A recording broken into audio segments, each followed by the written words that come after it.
Pagpalang araw po sa ating lahat. Ako po si Emmanuel O. Alejandro. Ito po ang aking daily devotion para sa ngayong December 30. And for today, we are going to talk about how all the glory belongs to the Lord. Makikita po natin ito sa Psalm chapter 68 verse 19 na nagsasabing, "Praise be to the Lord, the God our Savior, who daily bears our burdens." Sa Tagalog, purihin ang Panginoon, ang Diyos nating nagliligtas.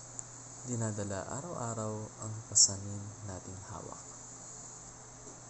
So, let us remember this now because it's truly something that we should be all aware of.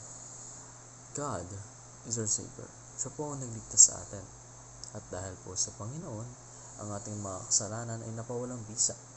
Kumbaga, napatawad na tayo sa lahat ng ating kamalian. Ngunit may mga tao na nakakalimot ito. So, in order to remember, we should all spread the word of God. Let us all help other people realize that God leads the battle to victory.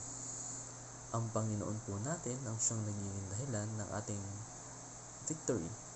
Victory means victory sa mga kasalanan, victory sa disobedience, victory sa mga maling gawain, yung mga nag-uudyok sa atin. God leads us to those battles. And God carries our burdens daily. Dahil tayo mga tao, tayo po yung makasalanan. Marami tayong pasanin sa buhay. Pero nandyan ang Panginoon, handang buhatin yung mga pasanin na yun para sa atin sa kada araw. That is why God is worthy to be praised. Isipin mo, siya ay kagalang-galang. He is almighty. God is all-knowing. He can do everything He can. Pero pinili niyang pasanin yung ating mga kasalanan, yung ating burden. So we should only be praising Him. And let us reflect on how God has led us to victory. Isipin po natin yung pamamaraan ng ating Panginoon. Let us thank and praise God for the whole year. Kasi nearing na yung New Year, ibig sabihin another year with God, no?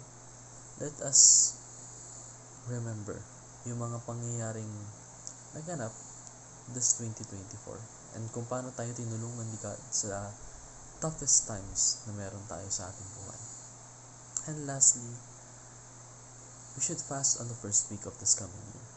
Fasting is showing dedication, is showing discipline para sa ating Panginoon.